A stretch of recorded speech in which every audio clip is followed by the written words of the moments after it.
Hi boys and girls, I hope you're having a good time and that you're making good memories with your families. Are you ready to read 2 more chapters of our book? Here we go. Again, this is Tonight at the Titanic by Mary Pope Osborne. We've already done 2 chapters, alright? Chapter 3, SOS. Jack stared at the name on the ship. "You know what happened to the Titanic, don't you?" he whispered softly. Annie nodded. "It hit an iceberg and it sank," she said. "But I don't get it. I thought this ship was unsinkable." "That's what people thought when the Titanic was built," said Jack, "but they were wrong." Suddenly, steam gushed out of the ship's smokestacks. Then the engines cut off. The Titanic stopped moving. "We'd better go home," said Jack. "There's nothing we can do here. We'll have to find another lost ship, a safer one." "No, we have to stay and help," said Annie. "We can escape in the treehouse any time we want." "But what can we do?" said Jack. "This ship's going to sink no matter what.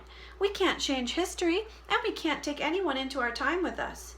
"Yeah, but maybe there's some way we can help," said Annie. "How?" said Jack. "I don't know," said Annie. "Let's look around." Holding Teddy, remember he was the puppy, she disappeared down a small stairway. Jack followed her to a lower level.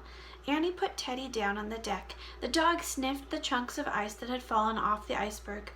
The ship seemed strangely empty. "Where is everyone?" Annie said. "Maybe they're still asleep," said Jack. "They probably don't even know the ship hit something." Annie and Jack started down the front of the Titanic. "Come on, Teddy," said Annie. The little dog scampered after them. They passed the round windows of different rooms on the ship. Jack looked through them as he went by. He saw exercise bikes and rowing machines in one room. In another there were palm trees, bamboo chairs, and tables. Next they passed a library filled with books. "The ship is like a town," said Jack. Near the end of the deck they peeked through another round window. Inside a little room a man was wearing earphones. Jack heard a clicking noise as the man tapped a lever on a black box. "What's he doing?" whispered Annie. Jack shrugged. "I don't know." Another man stood nearby. He had a white beard and wore a fancy uniform. "Send the international call for help," he ordered the man with headphones. "Tell all ships close by to come at once. We are sinking." "Yes, Captain," said the man. "Great, they're calling for help," said Annie. Jack shook his head. "I don't think help will come," he said. He shined the flashlight on the book and found a picture of the radio operator. He read quietly to Annie.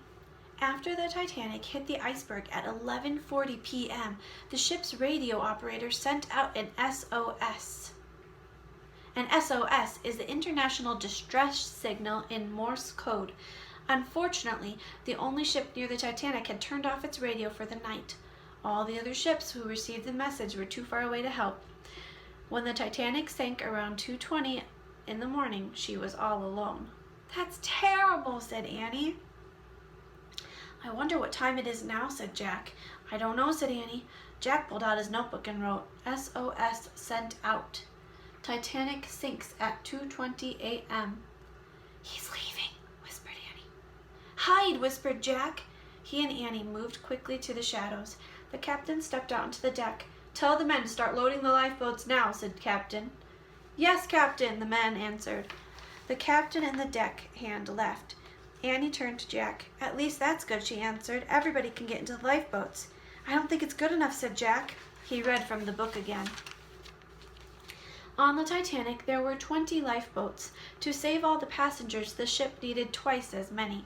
But with all the confusion on board, a number of lifeboats were not even full when they left the ship. Many third-class passengers did not have a chance to get into any of the lifeboats because they were on the lower decks and didn't know where to go. Jack wrote in his notebook, "Need twice as many lifeboats." "Hey, I know what we can do to help," said Annie. "What?" said Jack. "We can help someone find the lifeboat," she said. "You're right," said Jack. "With our book we can find our way to the lower deck." He turned the page to a map of the ship. He and Annie studied it. "We'll start at the grand stairway," said Jack, "then trace a path, and we'll go down here. It says we could take the third-class cabins if we go this way." "Good plan," said Annie. Jack looked back through the door. The radio operator was still tapping out his message over and over and over. SOS, whispered Jack. He took a deep breath. Okay, he said. Let's go. Do you think they'll get downstairs in time? Well, we'll read chapter 4 next time. See you later.